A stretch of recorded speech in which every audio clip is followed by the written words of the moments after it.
down yet. Doesn't get headless soon enough. You know, the good news was, the whole time here I was thinking, relate. Who do I blame for this? And finally it dawned on me, just blame George W. Bush. Yeah. So, it's President Bush's fault. I apologize. Thank you all for allowing me to be here. Thank you. Thank you for my driver back in the back who got me here safely despite the traffic. And I can't tell you what it means to hear your enthusiasm and your energy. That's the only chance we've got to take this republic back. It's the only chance we've got to restore this Constitution.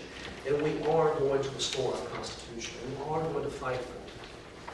And we're not going to let Ted Cruz fight by himself either, are we? No.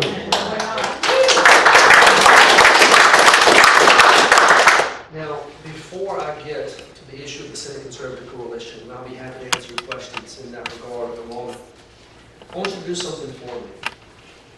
I want you to think, first and foremost, about the American character. Where it is today versus where it was so many years ago.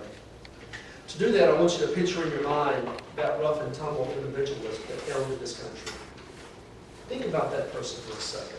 This was a man who fought Indian wars for 180 years. It was a man who tamed the wilderness. It was a man who faced down the world's mightiest empire. Hold a picture of that man in your mind just for a moment and think. How would he have reacted if he were told that he had to purchase health care insurance? How do you suppose that man would have reacted if he were told that one-half of his labor each year would be confiscated in the form of taxes sent to a government 1,000 miles away? How do you suppose he would have responded if that same government had dared to talk about regulating his firearm possession? Character. The American character, that rugged individual. Where is he today? Where are we today? Haven't you had enough of a central government telling you how to live your lives? Yes. Haven't you had enough of their taxation? In so many ways, their oppression. We are a free people, destined to be free. That's our heritage. It's a revolutionary heritage. That scares some people. Liberty scares people sometimes. But it's worth defending, and it's worth fighting for, and it's worth asserting, particularly in times like these. How many of you feel like a stranger in this country right now? I know I do. And I'm relatively young. And I feel like I don't recognize this republic. Morally, if you believe otherwise, try to be the father of a 6-year-old son and find something on TV worth listening to or worth watching. Try to be the father of a 22-month-old baby and find something on the radio or TV worth watching or listening to. Morally, the country is becoming bankrupt. It's not just morally, it's because that moral uncertainty that you feel is driving other components of our economy into the ground. The Constitution itself, it's a stake, it's not. Millions of people feel just like you. They feel like strangers to this land. They have nowhere to go. They feel like they don't recognize it. They feel isolated. They feel marginalized. But you are not alone. You have never been alone because you have that character. People just like you have that character. They recoil from this culture the same way you do. They're concerned about your children the same way you are. They care about the Constitution the same way we all do. Let's unify that force. Let's unify that force. And let's make a difference right now. And it's a difference we have to make, is it not? Yes. Consider this, please. Your revolution was the most far-reaching revolution in all of history. For the first time in all of mankind's relationship with government, it changed the entire dynamic. No longer did we take a king, throw him out of office, and replace him with another king. We didn't just take the king, throw him out of office, and place in his place a tribunal on oligarchy. We changed the very relationship of government to its citizens. That is monumental. That's why it's so special. For the first time in all of human history, the ruling elite, they were told to take a backseat to the people. The common man had a voice. And that's that voice we have to restore today because Washington, D.C. has created a ruling elite. That's right. A political aristocracy. And you wonder why they don't listen? They don't listen because they don't think you can touch them. They don't think it's your country any longer. How insulting. Because at the end of the day, it boils down to one simple component, that is psychologically speaking. They're smarter than you, whether you know it or not. They know how to spend your money. They know how to affect your rights. And if you don't like it, that's just stuff, they'll do it anyway. That is not the American experiment that I inherited. That is not the American experiment that revolutionary will allow to be created. The American character has to be restored all across the board, constitutionally, spiritually, and fiscally. How bad is it? How bad is it? How far have we fallen? I'm going to share a couple of quotes with you. You tell me whether you've heard anything like this in the last 20 years. But better yet, tell me whether or not it would be considered radical by today's standards. I recognize that we all, to some degree, sometimes are called radical, right? When did liberty become radical? When did freedom become radical? What about this quote? Any people that would give up liberty for a little temporary safety deserve neither liberty nor safety. Benjamin Franklin.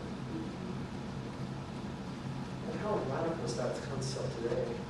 When we believe in eternal government designed to take care of us from 1,000 miles away, whether we want that or not. What about this one? The Constitution is not an instrument for the government to restrain the people. It's an instrument for the people to restrain the government. Your central government is limited. It must be limited. For the sake of your sovereignty and your state's sovereignty, it must recognize those limitations. You ever read the Constitution? How many times it uses the word not and no? It is a government designed to limit that central authority because it recognized that authority could be oppressive in the right conditions. Interesting, because my generation was told, whenever Washington speaks, obey. That's not the American character we inherited. What about this one? We base all of our experiments on the capacity of mankind for self-government. That is a radical idea, isn't it? Abandoned by my generation. That's James Madison, the author of your Constitution. He's supposed to do something about the American character. And my favorite, resistance to tyrants is obedience to God. That's right. Thomas Jefferson. What a radical concept. What a radical idea. But you see, here's the great delusion of your time. A politician walks into a room just like this, and he defines a problem. And then he says it's government's place to fix it. The great delusion of my time. It is not the government's place to fix your problems. It's your place to control and fix and repair them all problems. And if not your place, your community's place, your church's place, private sector's place. Government cannot salve with all the money in the budget the flaws of the human heart. It's not its place to.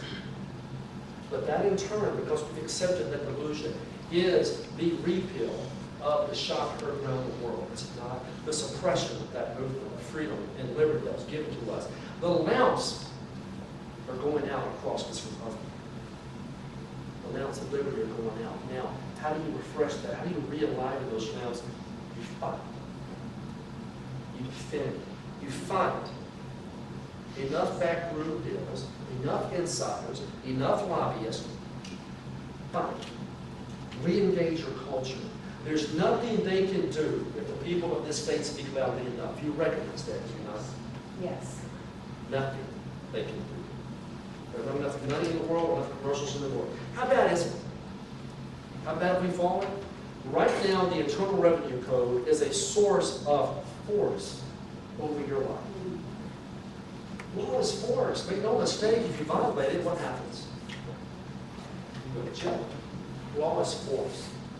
So one would think that if there is force, and we have to admit that there is, that we would at least understand the components of that force enough not to violate it, right? Has anyone tried to read the Internal Revenue Code? Anybody? It's an absolute logistical nightmare. Contradictory, upside down, perverse in its evasiveness. It is 3.8 million words long. 3.8 million? 3.8 million words long. By relative comparison, everything William Shakespeare ever wrote was only 900,000 words long. 4 times the greatest works of Shakespeare. Not nearly as entertaining. Force, your government's out of control. Yes. How do we know that? Because it's borrowing 46 cents out of every dollar to fund itself. It's out of control. How do we know that? Because in 2011, because we have abdicated our own personal responsibility and we've placed that into the hands of DC elites, in 2011, it spent $3.6 trillion of your money. It only brought in $2.2 trillion. It's upside down. It's out of control. It's time to stand and fix it. Yes. How bad is it? I love sharing these examples. You need to hear this because this is your government. Oh, incidentally, it's also the government you are supposed to control, right? What's the phrase? Consent of the government, right? All right, let's talk about it for a moment. Let's see if you're truly controlling your government. 2011, the last time they really were able to agree on a budget, your government spent $100,000 on a video game preservation center. $120 million was spent in salaries to dead federal employees. $15.3 million were bridged to nowhere. And literally, it was a bridge to nowhere. $764,000 for a study on how college students use cell phones.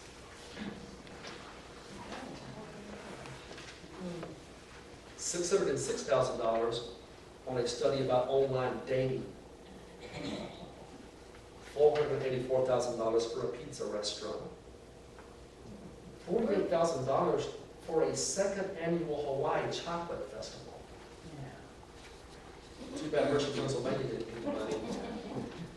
$147,000 to build a magic museum.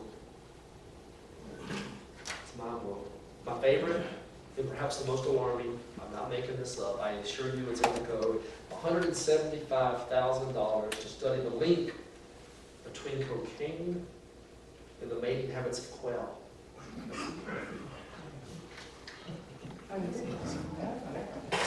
How do you get the cocaine in their beaks? That's not even a possibility. How much money did that take?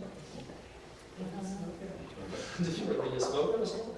$146 million annually for federal workers to fly first class. You don't think they are ruling the league? Yes. You don't think they see themselves as a step above you? I have represented companies all over this country, and none of my clients have ever paid for me to fly first class. You understand? Absolutely. There's a reason for that. I work for them. They wouldn't allow it. And they work for us, and we allowed it. $200,000 they spent on a rock and roll Hall of Fame. $2 million for what's called the First Tee program to teach people golf. And $26 million to operate the Selective Service Draft Boards. And there hasn't been a draft since 1973. That's your government. And that's just the tip of the iceberg. But why do you suppose it's possible to vote for such silly things? Here's why. We used to hear the old phrase in this state that any pork south of the Mason-Dixon line really wasn't pork. It's nonsense. Absolute nonsense. Because every time they build a monument in their honor, every time they name a building after themselves at one of our universities, they had to vote quid pro quo for that bridge to nowhere. They don't pass these projects in a vacuum. You scratch my back, I'll scratch yours. You vote for my post office, I'll give you a study on quails and cocaine. Now you're seeing the problem. The great delusion is really the great collusion of our time. They meet in back rooms, they shake hands, they leave those rooms, they go home and they tell you how conservative they are. Or for that matter, how grateful you should be because you were able to get some of your money back. Here's a novel idea. Let me keep the money from day one. Don't take it to Washington, take a finder's fee out of it, and then give it back to me with strings and regulations attached to it. Right. People in this state are better than that. We have to be better than that. We have to lead for a time because we've witnessed the high cost of surrender, haven't we? Yes. Culturally, we've witnessed it. Spiritually, we've witnessed it. Physically or fiscally, we've witnessed it. That's the cost. And so in this time, we have some questions for you. People always ask me, what are you going to do about it? And I always respond, what are you going to do about it? I'm just a politician. That's all. There's no magic wand. You're the people. It's your country. When you get good and fed up, you'll change it. When you get good and angry, by George, you'll change it. But it won't be because we elect a president. It'll be because you've had enough. Choose to change it when the grass moves up. So here's the question. There are 4. Will you be men and women of courage? Yes. Yes. We will. That's Yes. what- Everyone, that's what- yes. It's tough to defend your principles in the face of attack. Dishonorable people will attack you if you defend yourself and your principles, if you defend your friends. But we have to stand in courage, do we not? Yes. Number 2, will you be men and women of judgment? That's important for me. The decisions you make tonight will impact the lives of my children. That's judgment. You see, politicians have fallen into this trap where we only think about 4 years.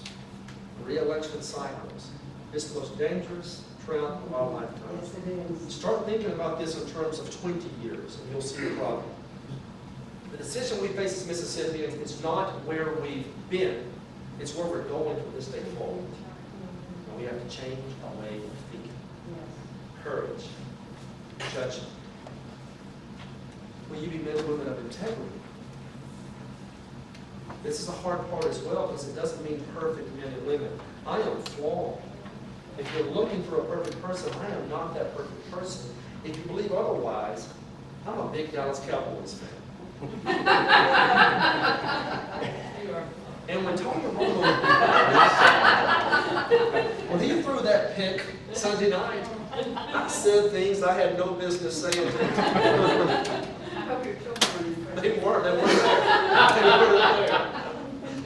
The point is that it's not about perfection, it's about integrity. We don't always have to agree on every single minute issue. But we have to stand by our friends because we agree on the most important issues.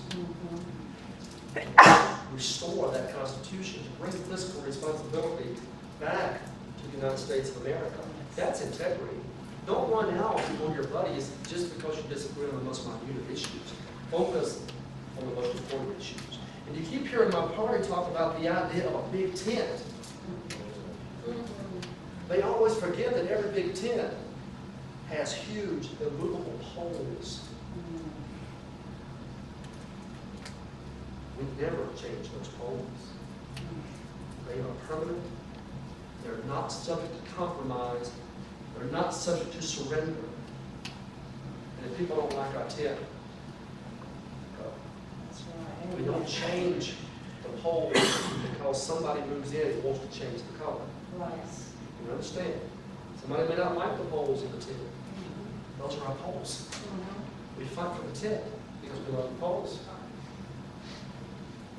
You know something about that, folks? If we deliver a message of freedom in an articulate manner, people will follow. You understand that, don't you? Yes. We don't have to yell and scream. If we deliver it in an articulate manner, the tent will grow. We don't sacrifice our principles ever to grow the tent. Lastly, dedication. This is the really hard part for me because my generation believes in self and immediate gratification. You understand that? We want it right now. We want it immediately.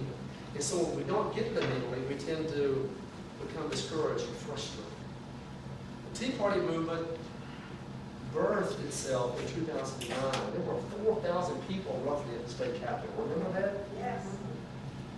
Energy, excitement, enthusiasm. We're going to change the world. And then we won some races in 2010, and then we began to falter. Because you were all like me. You wanted to see it happen overnight. Immediately. And when it didn't, we went home. Dedication means we have to fight the long fight.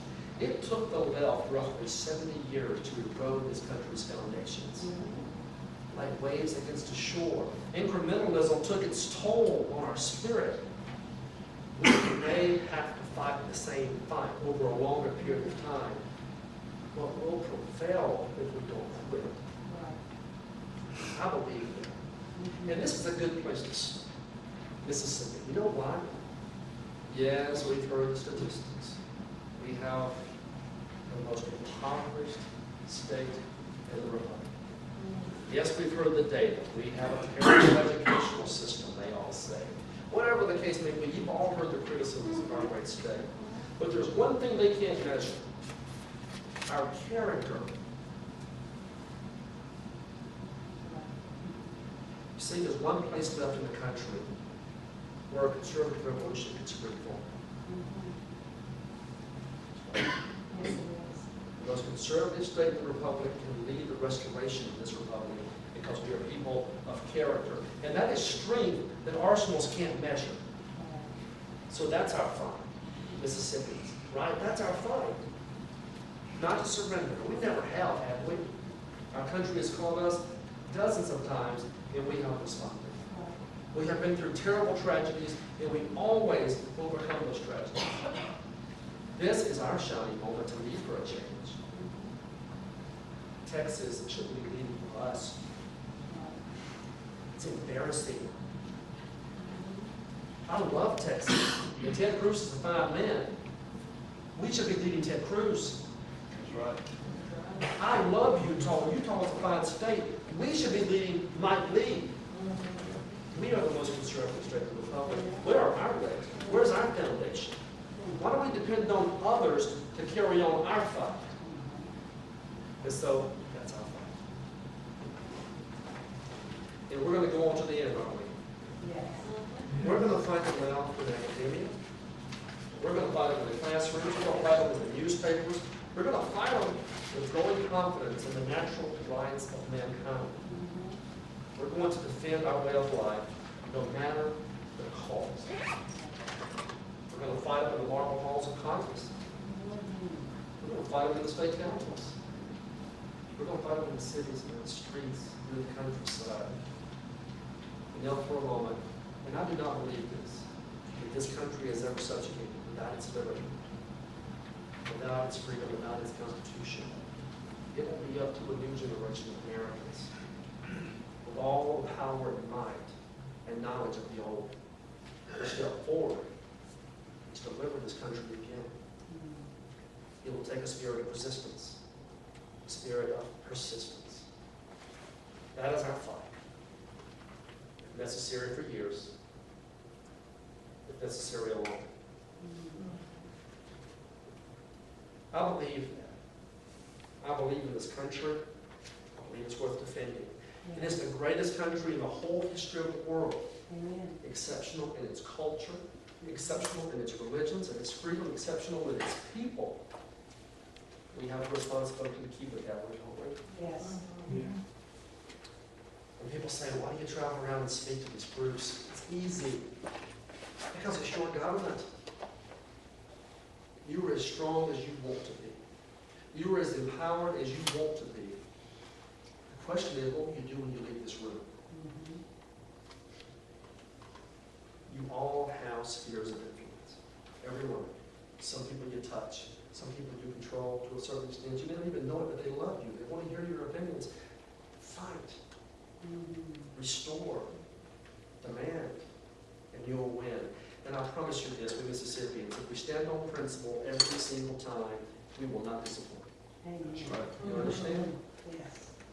No more compromise. No more surrender. One more point. And I will answer some questions after that. I have a 6-year-old at home, and I always like to teach him that compromise is a good thing. Because what we're compromising when we're talking about 6-year-olds are things like toys and sandboxes. Cheerios. Material. And those are good things, and we learn that at young ages. When we get older, we're married, and we compromise on things like restaurants, and automobiles, and compromise is a good thing. But your Constitution is not subject to compromise.